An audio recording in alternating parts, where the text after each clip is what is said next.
then what happened is they unchained me. I hope that it's recording. I have to check. Yeah, it's recording. They unchained me, and silently in midnight, total darkness, these 6 men were carrying my body to the settlement site very quickly. And they were whispering to each other, "Chito, Chito, quickly, quickly. Guruji told us we must bring her quickly." So they very, very swiftly run with me to that settlement platform. And then he was sitting there on a plastic chair, surrounded on both sides. On one side with Khenpo Dawa, a lama, supposedly lama, but his behavior is very unlamic. Gautam Buddha would be very unhappy to see that in his name people are doing so much harm to other people. And many of these people were monks, and they are until today monks. Some of them became Bomjon's blue monks. And the Kaiba, the painter of the Maitriya picture, was also involved in this carrying me and being around, holding me down, and in these events. I had described in the previous videos that at one stage before this beating, I think, I cannot recall the dates, at one stage this Kaiba came with Shangbodong, and both of them were carrying sticks, and I was extremely afraid. What are they going to do? Because absolutely I didn't trust them. Of course, I was on chain, I cannot escape. This is the problem. When Bomjon let you chained around people which are unpredictable, like Shangbodong, which have sadistic tendencies and sick, like really in a sick way, then you don't know what you can expect. They can try to overdo the order. At that stage I was still trusting Bomjon's compassion, which is absurd. I know you are laughing at this or horrified, but you must understand I was his devotee, and I was ready to suffer and to go through testings, and I still consider this a testing of Bomjon, by Bomjon. And so this Shangbodong and the Kaiba, they didn't come to beat me as I was scared. They came to pick up shit on their sticks and put it near me. This was their task by Bomjon, that they have to surround me with smelling shit, I mean excrements. Very romantic for a painter of a holy picture, of course. That's why I am writing in all my websites from that time that this same Kaiba, whose hands were dirtied by excrements, in a way as a torture method for a kidnapped woman, the same Kaiba with the same hands was painting the Maitriya picture, which the Sangha is bowing to, like to an idol, and praying to it as a god, as a picture of Maitreya. So it's impossible that his hands would stay clear, because those hands were applied as a torturing method with such a loathing like excrements. And another time Dorje was sent by Bomjon again with a big bag of excrements from the toilet of the settlement, which is so absurd. You would just, that they just think about Bomjon is ordering them to do this work. It needs even it needs a special effort to do to collect the excrements so that they can torture his kidnappee. It seems to me totally absurd for a group which is calling itself dharmic and which is claiming that he's going to spread peace and love and compassion in the whole world. This is absurd. So that time Dorje was also surrounding me with these sheets, pouring all this bag of sheets around me and telling me, Guruji is messaging you, your mind is full of shit. And obviously this act had to illustrate what Guruji is thinking about me. Fair enough, okay. But that was still not the maximum torture, because then there was this moment of that new moon when they were carrying me at midnight to this platform in front of the settlement. And so there he was sitting on the plastic chair with a huge and thick bamboo stick in his hand. And on his two sides there was Khenpo Dawa holding, I don't know the English word for it, it's like a big candle with fire to make light. And on his other side, after that, I think Budha hold the other fire candle to make light, because it was a new moon night, very dark. And he ordered all the people to go to the houses. But because there were about 100 people staying in Halkhoriya settlement at the time, even Darshan's wife and two small children. And I don't know if Ranjita, his small 13-year-old sister, Bomjon's sister, was already there. But there were children, there were women, and in front of them practically, because they heard everything. It was in a very near, the houses were very near, if someone knows Halkhoriya settlement before, and people were just looking behind the gaps of the bamboo houses. It was not really a secret. And so Bomjon beated me up with this stick. I was chained, so I couldn't obviously escape, and all these attendants were holding me anyway, so that I cannot escape. And he was just beating, not stopping. And he was speaking something. He was asking me questions, but obviously he didn't want answer. He didn't expect answer. He never expects answer from me. He just asks questions. So he was complaining during this beating, why you didn't come when I was calling you. And in this sentence now I am telling exactly how Darshan was translating it. And Darshan was himself very surprised to translate this, because all the Sangha was told by Bomjon that I am banned and I am forbidden to come to Halkhoriya, and that he doesn't want me and doesn't like me. Even the tractor driver was used to say to people, Guruji doesn't like Marici. But obviously I knew that Bomjon was calling me there. He was inviting me back in a secret way. And he always told me, you must do it in a way that the Sangha doesn't know.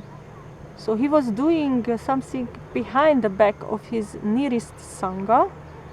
And I still, until the last moment, I was believing that he had serious reason to do this behind the back of his Sangha, that he was not trusting his Sangha.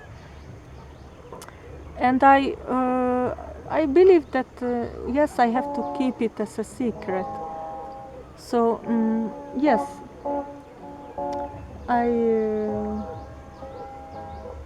when he was telling me during this beating that why you didn't come when I was calling you, I knew why is he telling it, because I practically didn't obey him. I describe it in a different video. I didn't obey him. I was coming just like near the compound, and I was very scared to cross the fence. I never crossed it. I mean, never crossed it when Bomjon was calling me. The only occasions where I did cross the fence of his big compound, not of his never of his small compound.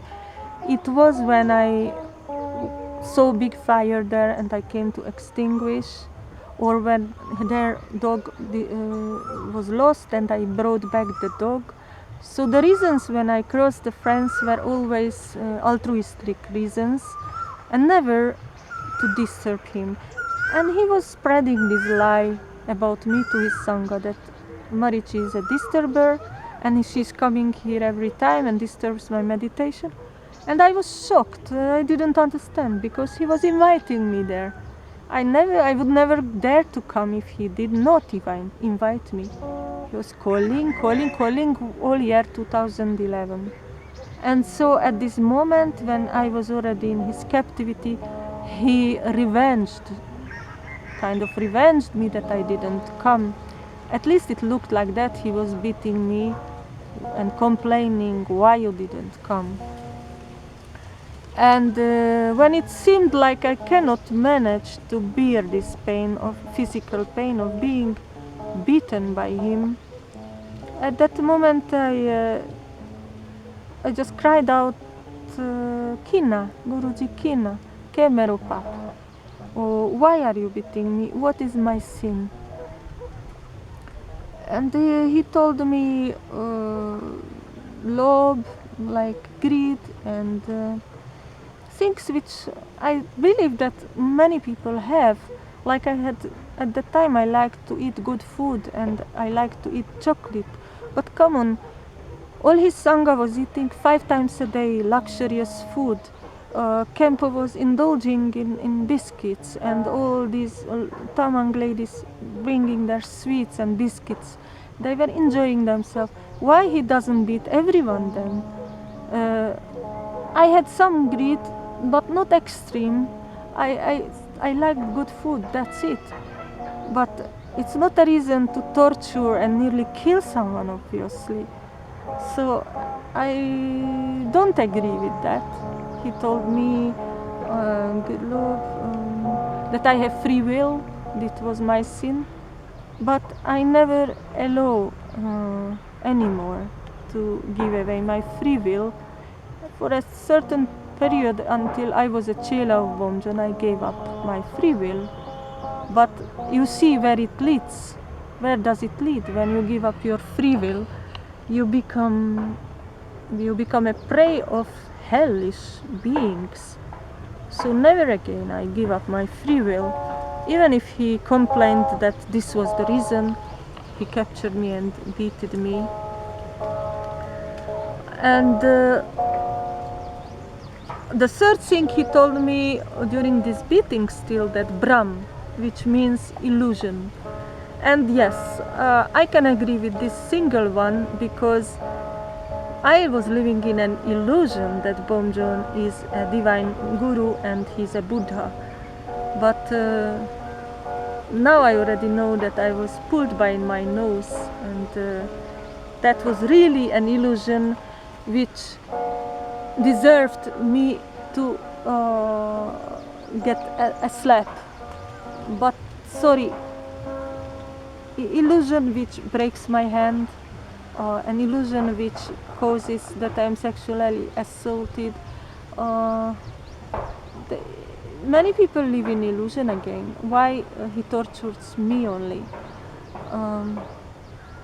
Anyway, after he beated me up, he ordered Molam lama to re-break my right hand. This is this hand, which is crooked. I don't know if it's possible to see. I also showed it's seen here. I cannot hold heavy things with this hand. I cannot practice yoga anymore. I cannot hold my body. Forever he crooked my hand. He ordered, this hand was first broken in that forest on the 28th of December, what I described in a different video. But I made this fixing bandage with the wood and my shawl, and it was healing, it was good. And in that moment when Bomjon was beating me during the new moon night, I still had this bandage on my right hand. And then he ordered Molam lama take down her bandage. And Molam lama forcibly took down my bandage, and he ordered Molam Lama something in Nepali, and in that moment Molam Lama re-broke my already broken hand, which was very, very weak, still weakly healed. And Molam Lama re-broke it, and it was shocking. And Molam Lama, before he was re-breaking my hand, he told me, Marici, it's me, I am Molam Lama, trust me, I am your friend Molam Lama. I don't know why he told this. I knew it was him, but hardly I could consider him at that condition, at that situation. I could hardly consider him that Molam Lama, which I knew before. He was very different. He looked like a demon, seriously. And so he broke my hand, re-broke my broken hand. And what happened? Bomjon pulled out my re-broken hand and re-broke it again, third time. But that was my feeling. How can I know what is true? It was everything in a very quick, brief moments, like tenths of seconds. He took my hand and Bomjon re-broke it again. But I thought that time, and I have no reason to change this, that Bomjon suddenly was afraid that Molam Lama would totally damage my hand and I could never again use it. And I still believe Bomjon has some kind of energetical abilities.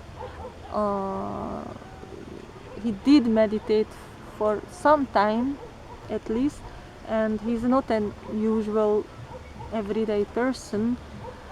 Anyway, I had that feeling that Bomjon pulled my hand to kind of fix a little so that I could in the future at least use it. Because if it's broken only by Molam Lama, then I would never be able to use my right hand. So right now I am able to hold a cup, but I cannot carry heavy things. I cannot twist it like before, and I cannot hold my body with it.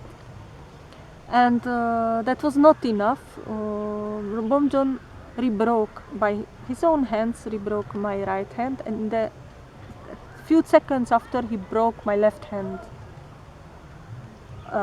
So I had two hands hanging like that. I was beaten, full of bruises, and when Bomjon hit my head, then blood was pouring from my head, and the earth of Halkhoriya had drunk some of my blood. Probably there was some magical, mystical, ritualistic reason for drawing my blood. I don't know, because all seemed already very hellish and very crazy. And even the scene Bomjon was creating there, it was like he was doing it on a new moon, the darkest night, and two men holding fire. He's sitting on the chair like Dharma Raja, pseudo Dharma Raja, he like the ruler, the judge who wanted to judge me. But everything was false, everything was fake, of course. Everything was a theater. Bomjon was indulging in such kind of crazy theaters there. People would be shocked when they learn who he really is and what is he doing inside his secret forest compounds, his strongholds.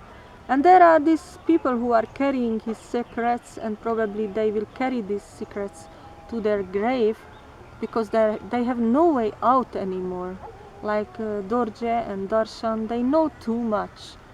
Bomjon is not going to let them speak and let them out. So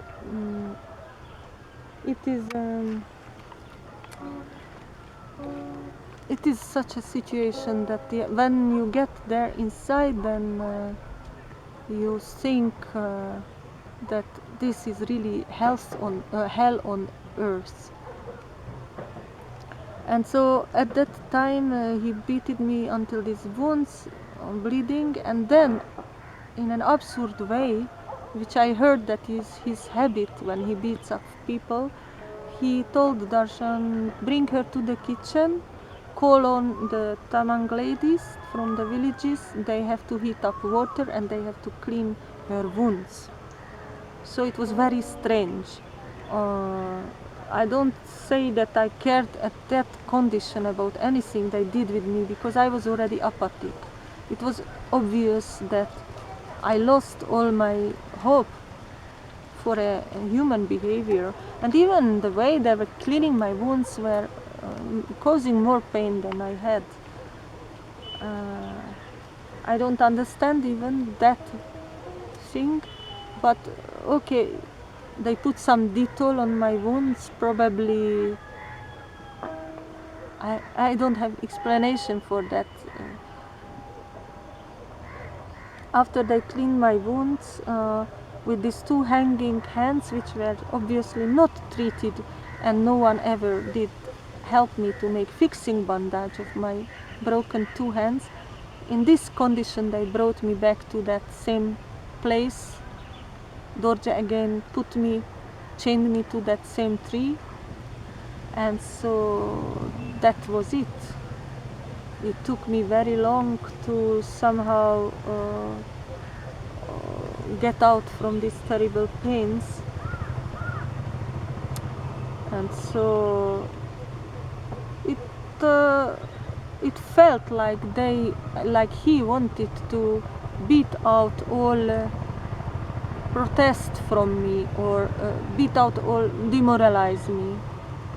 But as I was still trying to pray. It was very difficult to pray and meditate in that condition when you are apathic, you are weak, you are permanently suffering from not fulfilled biological needs, and you are tired, and they are telling